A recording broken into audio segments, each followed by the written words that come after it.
حدیث میں ہے، میرے مدنی کا فرمان ہے کہ الرؤیا علی رجل طائر متى عبرت وقعت۔ آپ نے فرمایا کہ خواب کی تعبیر ایسے ہے کہ جیسے کوئی دانہ پرندے کے پاؤں پہ رکھا ہو، اب حرکت کرے گا تو وہ دانہ گر جائے گا، یہ بھی جو بندہ تعبیر دے گا جیسی تعبیر ہوگی اسی طرح واقع ہو جائے۔ اس لیے کسی عام بندے کو نہ بتایا کرو۔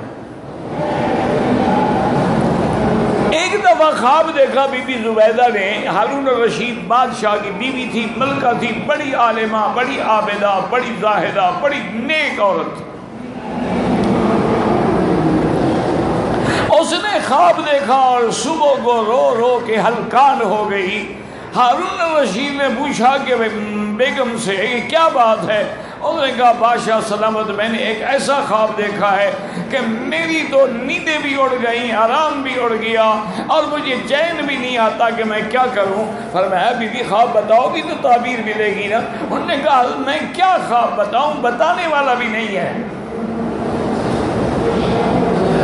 بادشاہ نے مجبور کیا، اس نے کہا میں نے رات خواب میں دیکھا ہے کہ بندے تو بندے، جانور بھی نعوذ باللہ میرے ساتھ مباشرت اور جماع کر رہے ہیں،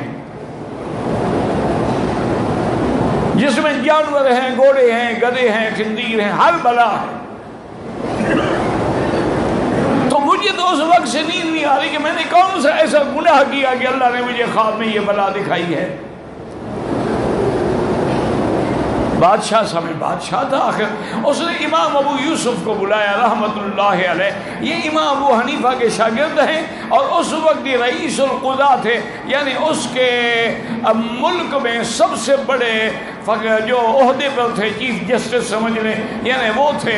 ان کو بلایا امام ابو یوسف کو بادشاہ نے، اور بادشاہ نے بی بی کو بھی، ملکہ کو بھی بلایا۔ اس نے پردے میں بیٹھ کے امام ابو یوسف کو یہ خواب بتلایا،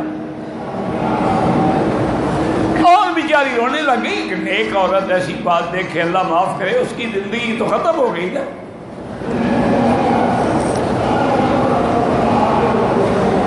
تو امام ابو یوسف نے جب خواب سنا تو فرمایا کہ اب شری زبیدہ، بی بی تمہیں مبارک ہو، یہ بڑا مبارک خواب دیکھا ہے تم نے۔ تو زبیدہ کہنے یہ مبارک خواب ہے؟ انہوں نے کہا ہاں بالکل مبارک خواب ہے۔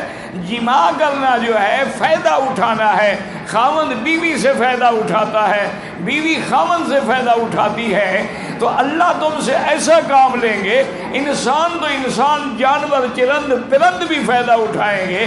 تو اس خواب کے بعد بیوی نے یہ نہر زبیدہ بنائی جو ساری دنیا کو پانی پلاتی رہی۔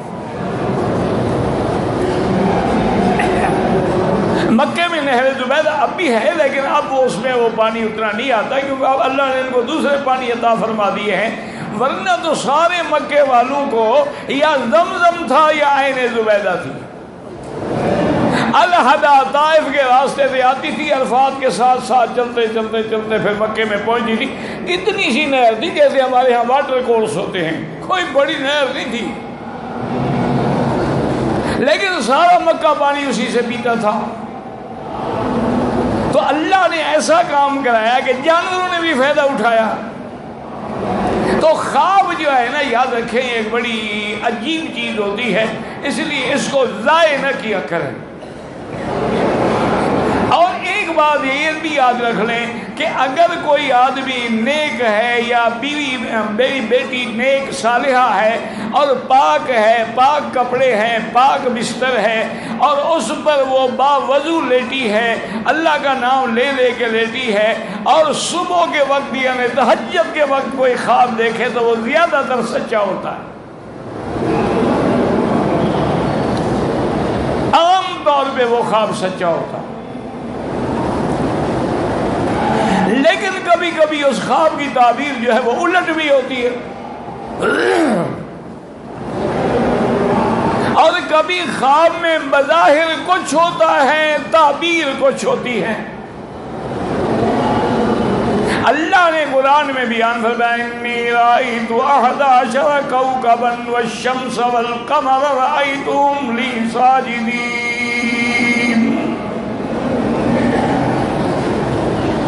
حضرت یوسف بچے اپنے ابا سے آ کے کہا، حضرت یعقوب نبی ہیں، آگے عرض کیا کہ ابا جان میں نے خواب دیکھا ہے کہ 11 ستارے ہیں اور سورج چاند ہیں، یہ زمین آسمانوں سے اتر کے آئے اور انہوں نے مجھے سجدہ کیا ہے۔ اللہ کا قرآن ہے، کوئی قصے کہانی کی کتاب نہیں۔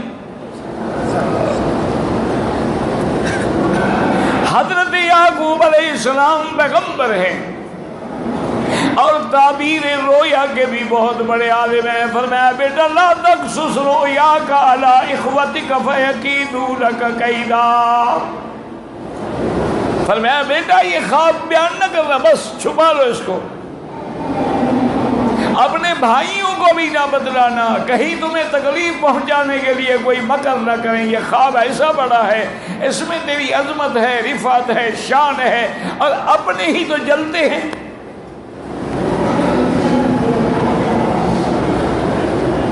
حضور پاک کے سب سے بڑے مخالف کون تھے؟ وہ اپنے ہی تو تھے، مکے سے نکالنے والے کون تھے؟ اپنے ہی تو تھے۔ اس لیے عربی میں یاد رکھو، الف سے لکھو نا اقارب، اقربا تو یہ معنی ہوتا ہے رشتہ دار، اور عین سے لکھو اقارب، اس کا معنی ہوتا ہے بچھو۔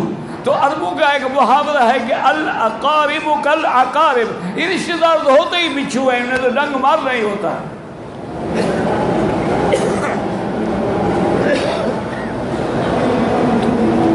اب آپ دیکھیں کہ وہ خواب کب ظاہر ہوا؟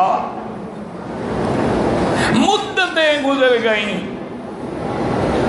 حضرت یوسف جوان ہو گئے، سختیاں بھی جھیل لیں، جیلیں بھی کاٹ لیں، اب مصر کے بادشاہ بن کے بیٹھے ہیں، اور ماں باپ بھی آ گئے، بھائی بھی آ گئے، سب نے غلطی کا اعتراف بھی کیا، اور حضرت یوسف اپنے تخت پہ بیٹھے ہیں، فخروا لہ سجدا، سب کے سب سجدے میں گر گئے، سب نے یوسف کو سجدہ کیا۔ اسی لیے یہ میری جو برادری ہے نا اپنا بریلوی حضرات، تو اہل احوا جو ہیں وہ اسی سے بھی دلیل پکڑتے ہیں کہ اگر یوسف کو سجدہ جائز ہے تو ہمارے مرشد کی قبر پہ کیوں نہ جائز ہے؟ یوسف بھی تو ایک بندہ ہے نا، اور لوگ بیچارے جو ہیں اللہ ہدایت دے، لوگ تو آپ نے دیکھ لیے ہیں نا ماشاءاللہ، جدھر جا رہے آئے کوئی جا رہا ہے، اس کو یہ بھی پتہ نہیں کہ مینا کی حد کہاں تک ہے، مزدلفہ کی حد کہاں تک ہے، عرفات کی حد کہاں تک ہے، ہر طرف بورڈ لگے ہوئے ہیں۔ اگلے دن مجھ سے ایک بڑے ذمہ دار آدمی نے مسئلہ پوچھا کہ میں عرفات والے دن فلاں جگہ بیٹھا رہا، عرفات کی حد میں نہیں گیا، وہ تو حج بھی کیا، ایک حاجی آپ کا باہر سے آیا لیکن عرفات والے دن بھی مینا میں بیٹھا رہا، عرفات نہیں کیا۔ اور نے سوچا کہ آج کل خیمے خالی ہیں، آرام کرو، سو جاؤ، ٹھنڈے ٹھنڈے مزے اٹھا، کیا ضرورت ہے آگے جانے کی۔ حالانکہ ذمہ داری ہونی چاہیے تھی مکتب والوں کی کہ وہ اپنے مکتب کو چیک کرتے کہ کوئی رہ تو نہیں گیا ہے۔